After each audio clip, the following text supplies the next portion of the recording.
Commençons par définir ce qu'est un axe gradué.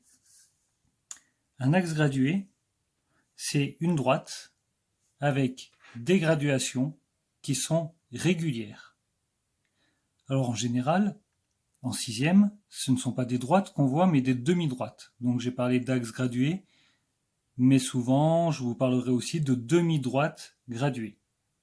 Une demi-droite, elle a donc un point de départ. Vous vous souvenez comment on appelle le point de départ? Je vous laisse 2 secondes.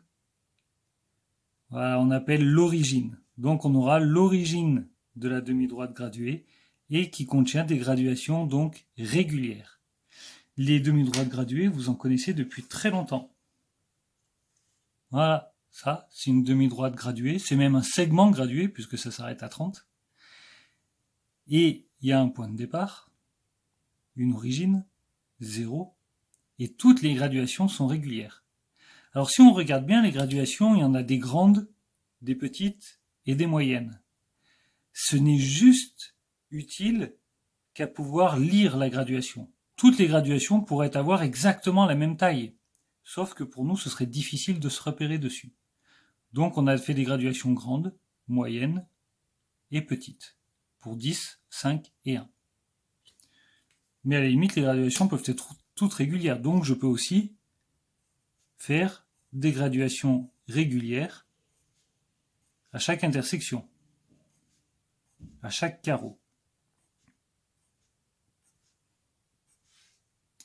Alors, au départ, j'avais mis une graduation ici. L'idée, c'était que j'ai, comme toute première graduation, je lui associe le nombre 0. Ici, je lui associe le nombre 1. Comme sur une règle, on aura des sous-divisions, puisque sur une règle, on a 1 pour 1 cm, et les petites divisions qui sont des fractions de centimètres, qui sont d'ailleurs des millimètres. 2, 3, 4, etc. Alors, sur une demi-droite graduée ou sur un axe gradué, toutes les graduations sont régulières. Et maintenant que j'ai placé les nombres, est-ce que vous visualisez un axe gradué, c'est-à-dire une droite graduée? Dans la vie courante, on en utilise des droites graduées. Ça s'appelle des thermomètres. Et qu'est-ce qui se passe de l'autre côté du zéro? Eh ben, on part dans les négatifs. Moins 1, moins 2, moins 3. Or, les nombres négatifs, on ne les aborde pas au collège. On ne les aborde pas en sixième. On ne les aborde qu'à partir de la cinquième. C'est pour ça qu'en sixième, on vous parle de demi-droite graduée. Mais le principe sera le même. Et sur un axe gradué, comme c'est une droite, vous allez me dire, il n'y a pas d'origine. L'origine, c'est pour une demi-droite. Ben, on va quand même lui associer ce nom d'origine à ce point-là, au point qui aura pour nombre 0. On va lui associer le nom d'origine, ça va être l'origine des graduations. Le 0 de toutes les graduations.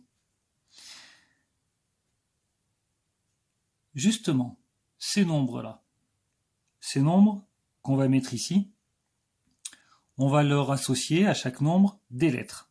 Comme par exemple ici, je vais lui associer la lettre O. En général, j'associe la lettre O parce que c'est O comme origine. Je pourrais très bien associer la lettre A au nombre 2.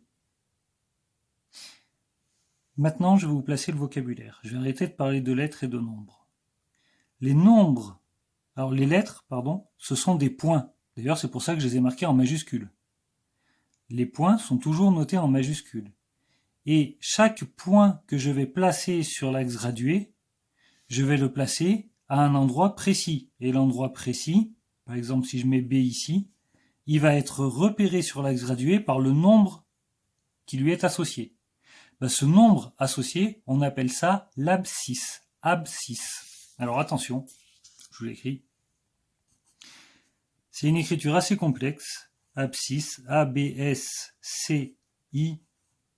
2-S-E.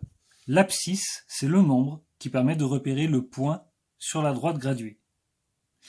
Alors pour se souvenir d'abscisse, je le dis parce qu'en général c'est toujours assez drôle, c'est le début de absent et puis c'est la fin de saucisse. Le début d'absent et la fin de saucisse.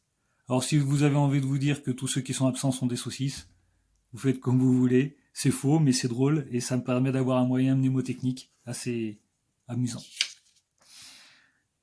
Donc, on a un point et on a son abscisse. Ben, justement, si je mets un point C ici, quel est son abscisse? Et c'est là que ça devient intéressant. On a pris une unité et on a divisé en 4 parts régulières. D'où l'intérêt d'avoir des graduations régulières. Parce que si je divise en 4 parts régulières, ça veut dire que chaque part, c'est un quart de l'unité. Si chaque part, je l'ai divisé en 4 parts égales, c'est un quart. Ici, ça va être là, je vais avoir un quart. Là, je vais avoir un autre quart, un troisième quart, un quatrième quart. Si je veux maintenant m'intéresser à B, on voit entre 2 et 3, il est pile au milieu. Donc 2,5 si on veut. Sinon, on pourrait essayer de regarder en nombre de quarts combien ça fait. Donc j'en ai 1, 2, 3, 4, 5, 6, 7, 8 quarts, 9, 10 quarts. Ça fait 10 quarts. Au passage, on aura remarqué que pour placer 10 quarts, on a fait 10 fois un quart.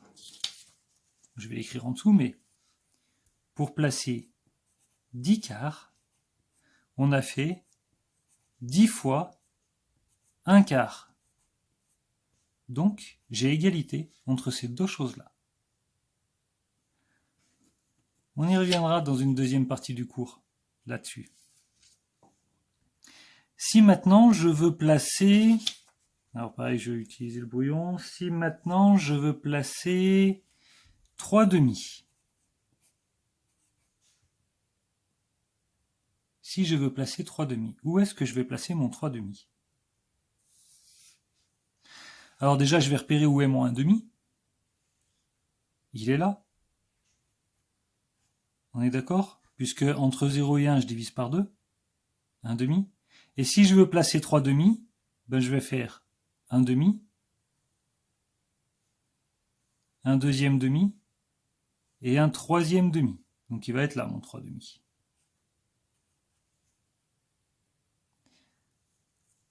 Ben si on continue, tiens, 3 demi, 4 demi, 5 demi. On a 10 quarts qui est aussi égal à 5 demi. Et ça vous rappelle pas quelque chose? Regardez. 10 quarts, 5 demi. Vous vous souvenez des méthodes qu'on avait vues? On divise par 2 le dénominateur, c'est-à-dire qu'on coupe en 2 au lieu de couper en 4, les parts sont 2 fois plus grosses. Pour en prendre la même quantité, il faut que j'en prenne 2 fois moins. Donc, si je coupe mon unité en 4, il faut que j'en prenne 10. Mais si je coupe mon unité en 2, il faut que j'en prenne 2 fois moins. 5. On aurait pu travailler ça aussi avec les axes gradués. Ça se recoupe.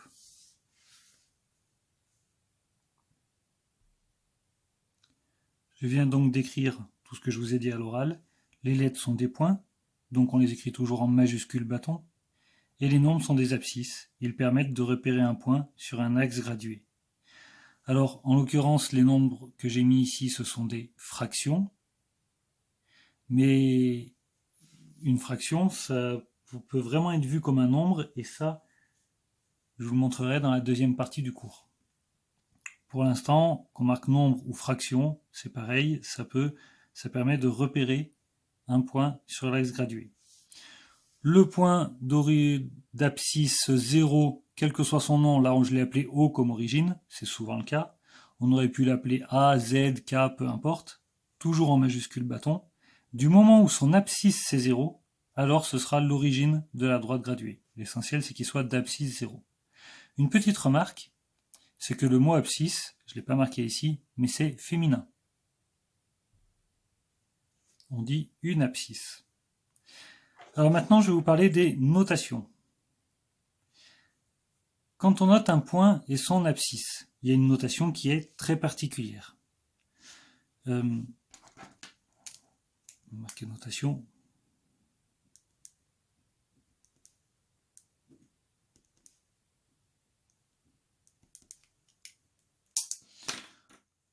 Un point A d'abscisse, par exemple le point A d'abscisse 2, on va pas noter, je vais vous le faire au bruit, on va pas noter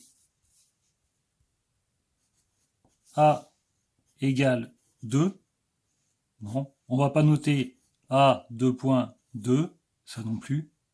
En fait, on va noter A et tout de suite entre parenthèses 2.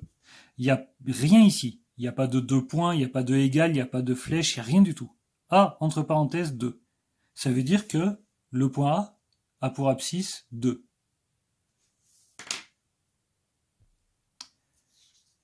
Si je vous donne la phrase « un quart est l'abscisse du point C » et que je vous demande la notation mathématique pour cette phrase, une autre façon de le dire, c'est que le point C a pour abscisse un quart et on va donc noter C entre parenthèses un quart.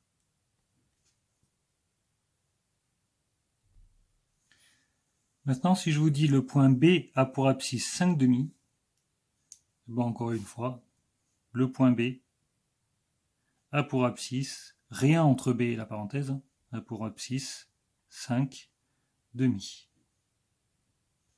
B directement entre parenthèses, 5 demi. On aurait pu marquer B a pour abscisse 10 quarts. Ça faisait le même point B, même si l'abscisse était différente.